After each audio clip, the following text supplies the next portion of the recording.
အဲ့တော့ကျွန်တော်မိသားစုစာဝတ်နေအဆင်ပြေဖို့အတွက်ဘယ်နေရာကပဲခေါ်ကျွန်တော်ကပြည်သူတွေကိုဖြောပြမဲ့တာဝန်အတိုင်းကျွန်တော်ကဖြောပြတာပါအဲ့အတွက်ကျွန်တော်အများတစ်မျိုးမြင်ကြလဲကျွန်တော်အနေနဲ့ရင်းထဲမှာဘာမှမှတ်မထားပါဘူး ဘိုးချုပ်မူကြီးရှိမှာစင်မောကနေပွဲကိုင်နေကျွန်တော်တို့လူရှင်တော်တွေကိုနေစရာတိုင်စရာလေးကျွန်တော်တည်ထားတဲ့ဖျားပေးမှာမြေ9ဧကလောက်လုပ်ပေးပါကုညီတောင်းတယ်ချက်ချင်းပဲပေးတယ်ဒိန်းတောင်ပါတဲ့ရုပ်ရှင်ကားကိုယုံတင်တဲ့အခါလူလာမကြည့်ရင်မင်းတာဝန်ယူမလားဆိုတဲ့ပရိုဂျူဆာတွေဒရိုက်တာတွေလည်းရှိဘယ်သူပွဲငါမလဲစောင့်ရတဲ့အနေအထားဖြစ်နေတစ်ဖက်ကမငားရင်တစ်ဖက်ကတော့ငားနေတယ်လေဒီတော့နှစ်ဖက်တည်းရှိတာအဲ့တော့ဟိုဘက်ကလည်းမငားဘူးဒီဘက်ကလည်းမငားဘူးဟိုဘက်မှလည်းမရဲရအောင်ဒီဘက်မှလည်းမရဲရအောင်ဆိုတော့ ယုံလေးတို့ချစ်ပါတယ်ရမ်းချစ်တယ်ယုံလေးကိုဝိုင်းရံကြပါရုပ်ကောက်ပွဲနီးလာပြီဆိုတော့ဒါကတော့အားလုံးသိတဲ့အတိုင်းပဲလေဟုတ်တယ်မလားအဓိကနဲ့တာမညနဲ့ခွဲဖို့ပဲလူတယ်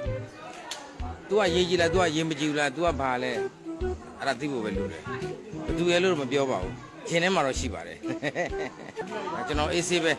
ဒါပြည်တော်ချက်ခိုင်ရေးကျွန်တော်တို့ချစ်ရတယ်ပြည်တော်ချက်ခိုင်ရေးကလာပေးသွားတယ်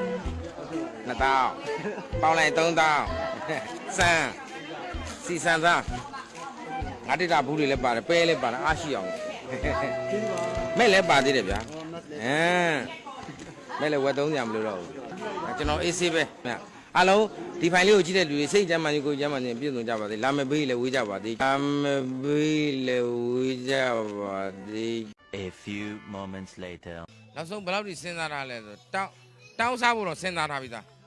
ဘာဖြစ်လို့လဲဆိုတော့ ဘာဖြစ်လို့လဲဆိုတော့ပြည်တော်စုကြန့်ခိုင်ရေးနဲ့ဖွံ့ဖြိုးရေးအသင်းကြီးရဲ့အသင်းသူတယောက်ဖြစ်လို့ပဲ